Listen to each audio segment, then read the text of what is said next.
Mes chers compatriotes, nous sommes ce soir le vendredi 30 novembre 2018. Demain, samedi 1er décembre, il va y avoir de nouveau de nombreuses manifestations des Gilets jaunes à travers toute la France et en particulier à Paris. Contrairement à l'espoir que nourrissaient le président de la République et le gouvernement, ce mouvement ne faiblit pas. Au contraire, il recueille un assentiment de plus en plus important dans la population française. En témoigne le sondage de Odoxa publié récemment par France Info et Le Figaro qui indique que 84% des Français soutiennent le mouvement des Gilets jaunes. En réalité, nous n'avons pas affaire à un simple mouvement de protestation contre une taxe sur l'essence. Ça, c'est ce que voudrait faire croire le gouvernement. En fait, cette taxe sur l'essence a été la goutte d'eau qui a fait déborder le vase. En réalité, nous avons affaire à un tsunami, peut-être même à un début de processus révolutionnaire. Les Français, dans leur très grande majorité, j'en rencontre beaucoup, en ont ras-le-bol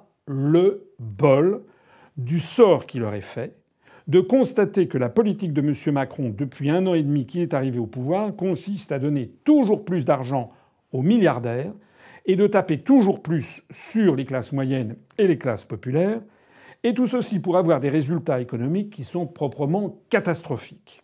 Ajoutons à cela le mépris ostensible que M. Macron affiche vis-à-vis de ses compatriotes, puisque dès qu'il met le pied en dehors de l'Hexagone, il se met à critiquer la France et les Français. Ajoutons à cela une conduite souvent indécente de sa part, ou de la part d'ailleurs de son épouse qui dépense, telle la Pompadour, maintenant des centaines de milliers d'euros, on apprend ça tous les jours, en frais de vaisselle, en frais d'aménagement de telle ou telle partie de l'Élysée. Au total, tout ceci provoque une espèce de phénomène de ras-le-bol contre le président de la République. Face à ça, qu'est-ce que propose la scène politique française ?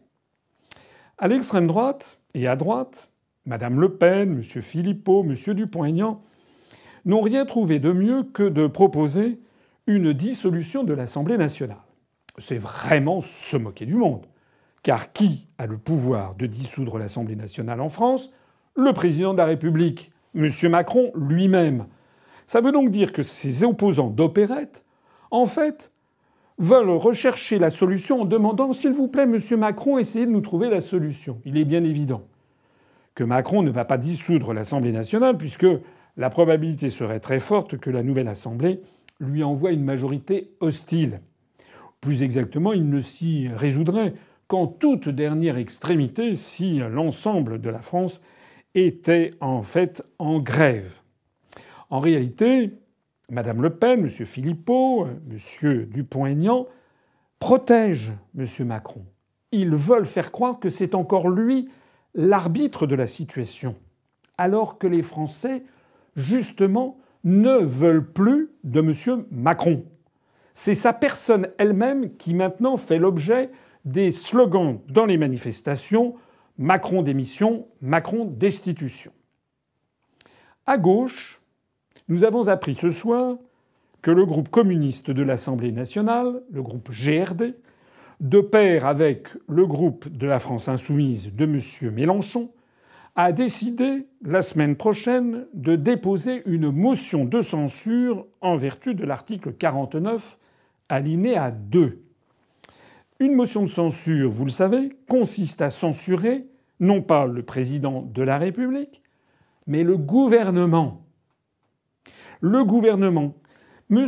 Mélenchon et les communistes font semblant de croire que le mal viendrait de M. Édouard Philippe.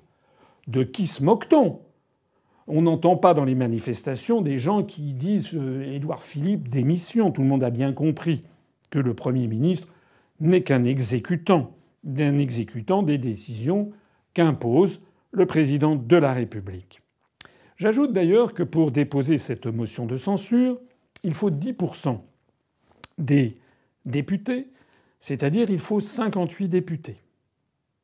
Et j'ajoute que, de toute façon, tout le monde sait que cette motion de censure sera rejetée, puisque il faut une majorité de 289 voix pour pouvoir que cette motion de censure soit adoptée. Et le groupe En Marche à l'Assemblée nationale possède à lui seul une très large majorité avec 309 voix. D'ailleurs, j'ajoute que ce n'est pas la première fois qu'il y a une motion de censure qui est déposée depuis que M. Macron est à l'Élysée.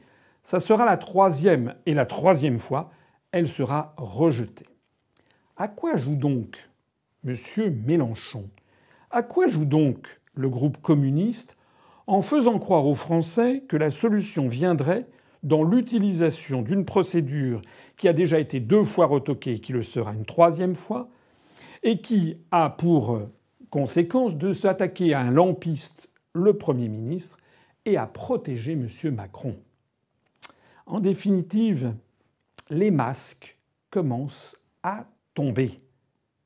En définitive, il n'y a pas à l'Assemblée nationale de députés qui prennent sur eux les revendications des foules qui traversent la France et qui demandent Macron destitution. J'en viens donc, et je reviens, au conseil que j'ai donné aux Gilets jaunes depuis maintenant plusieurs jours.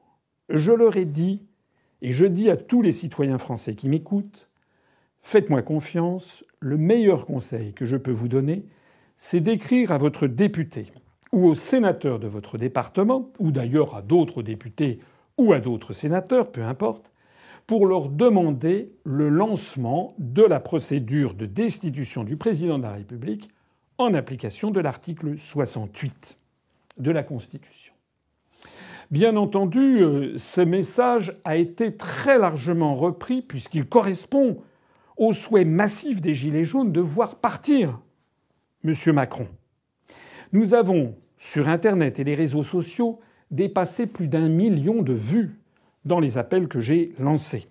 À telle enseigne d'ailleurs que France Inter ou que Europe 1 et le JDD ont consacré des articles pour manifester une certaine inquiétude devant cette demande.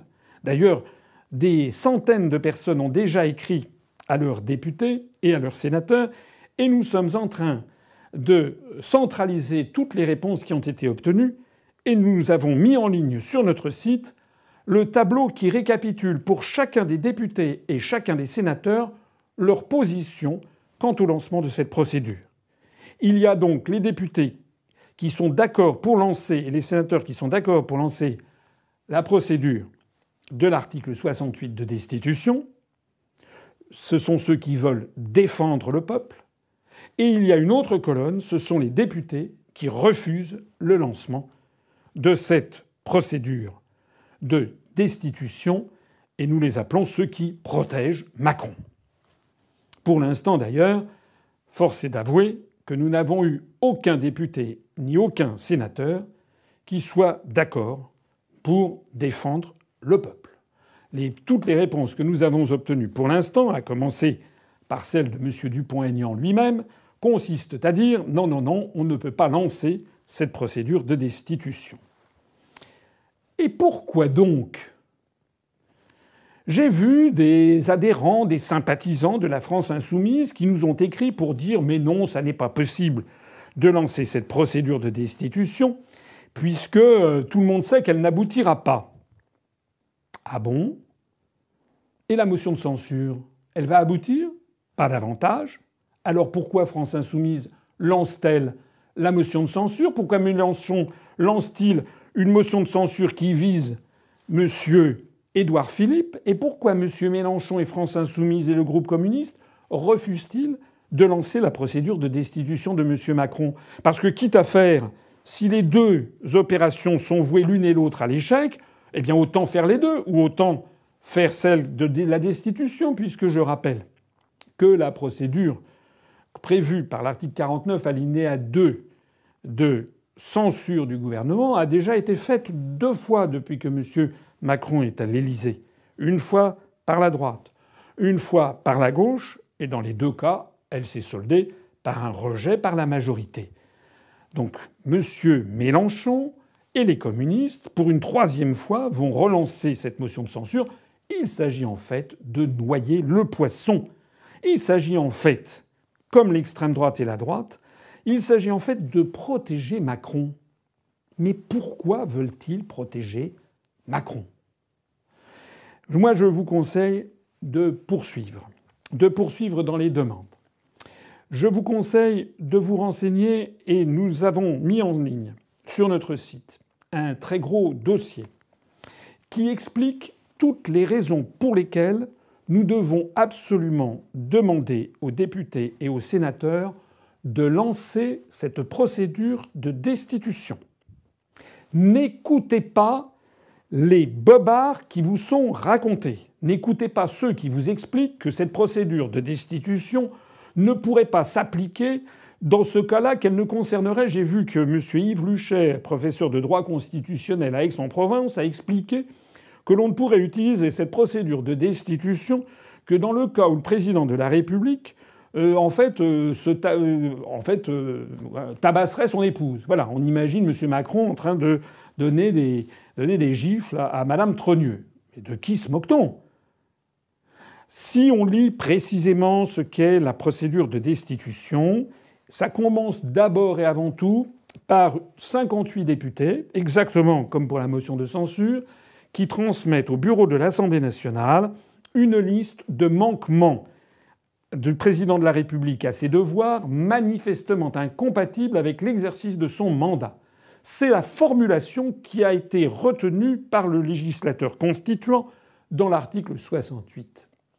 Certains veulent faire croire que ce manquement à ses devoirs manifestement incompatible avec l'exercice de son mandat se focaliserait sur, par exemple, je le disais à l'instant, les voies de fait ou des actes de droit pénal. Et pourquoi donc ? Les devoirs du président de la République sont codifiés par la Constitution, notamment l'article 5.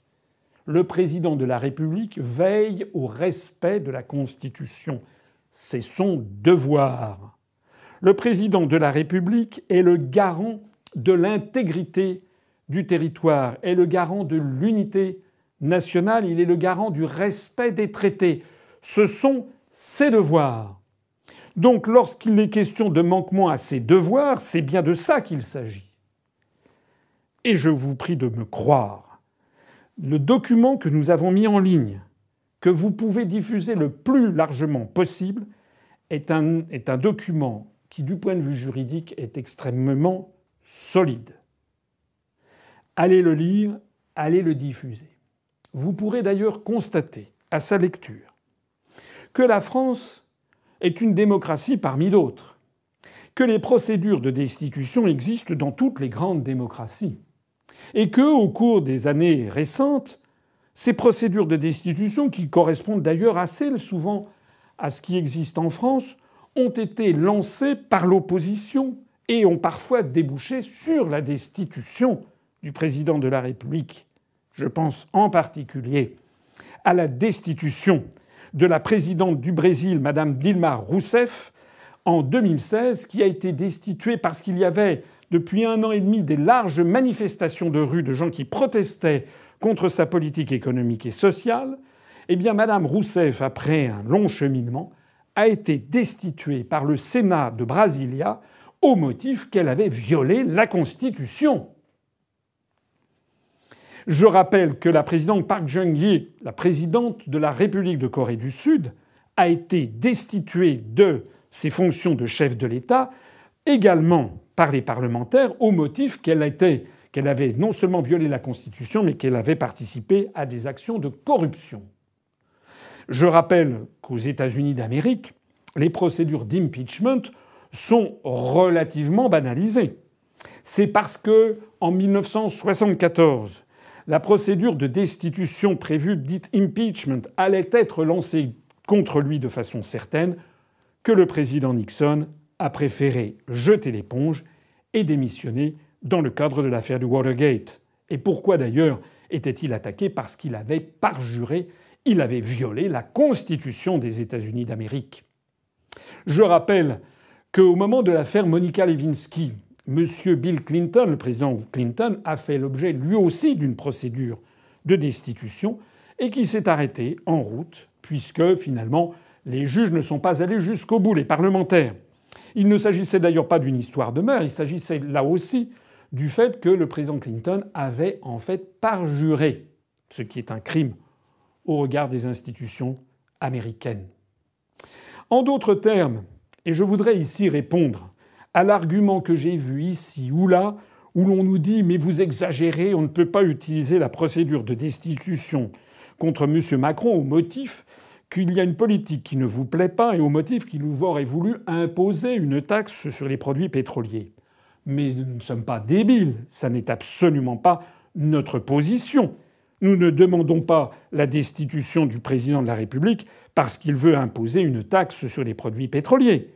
Nous demandons la destitution du président de la République parce que nous avons dressé la liste qui fait l'objet de ce qu'on appelle une proposition de résolution qui doit être déposée par 58 députés au bureau de l'Assemblée nationale, une liste de 10 manquements aux devoirs du président de la République manifestement incompatibles avec l'exercice de son mandat. Ces 10 manquements, ce sont 10 violations de la Constitution française. Parce que ça n'est pas vrai qu'un président de la République a le droit de faire toutes les politiques. Bien sûr, il y a une large latitude d'action pour le président de la République. Mais tout président de la République doit quand même d'abord et avant tout respecter notre loi fondamentale, c'est-à-dire notre Constitution. En particulier l'intégrité du territoire, en particulier le fait que la France est une république sociale, en particulier le fait qu'il doit protéger l'indépendance nationale. Allez regarder notre document, faites-le circuler et vous verrez que nous sommes les seuls vrais opposants à M. Macron. Ce dont souffre la France, c'est que, à l'Assemblée nationale, il n'y a aucun député, pour l'instant du moins, qui ait le courage minimum de faire ce qu'ont fait les députés d'opposition au Brésil, ce qu'ont fait les députés d'opposition en Corée du Sud, ce qu'ont fait les parlementaires vis-à-vis de l'affaire Nixon ou de l'affaire Clinton aux États-Unis d'Amérique. C'est tout simplement d'exercer le pouvoir que leur donne la Constitution pour obliger le président de la République à respecter la Constitution. Vous me permettrez de terminer en attirant l'attention de toutes celles et tous ceux qui me font confiance et qui veulent bien écouter mes analyses sur le fait qu'il est quand même inimaginable de voir M. Mélenchon nous expliquer à longueur de journée que la Ve République aurait tous les défauts du monde, qu'elle imposerait des dérives monarchiques. M. Mélenchon prétend nous proposer une Sixième République. Mais lorsque nous demandons à M. Mélenchon de se saisir de l'article 68 de l'actuelle Constitution, qui permet la destitution du président de la République lorsqu'il se livre justement à des dérives monarchiques, manifestement incompatibles avec l'exercice du mandat de président de la République, eh bien M. Mélenchon, d'un seul coup, comme on l'avait vu à Marseille, se met à quatre pattes devant M. Macron. Je vous donne rendez-vous pour la suite des événements, mais croyez bien, l'UPR et moi-même, nous ne vous laisserons pas tomber. Nous allons poursuivre cette opération jusqu'au bout. Et même si elle ne réussit pas, nous aurons au moins fait œuvre de salubrité publique en permettant à tous les Français de comprendre, parmi leurs parlementaires et parmi les prétendus partis d'opposition, qui sont les vrais opposants et quels sont les opposants de pacotille. Vive la République et vive la France. Retrouvez nos analyses, nos propositions, adhérez ou faites un don sur upr.fr. Retrouvez-nous aussi sur Facebook pour partager des idées et participer au direct. Twitter pour suivre les réactions de François Asselineau au jour le jour. YouTube pour ne rater aucune de nos vidéos. Pour nous aider à rétablir la démocratie, poussez-nous, abonnez-vous, partagez.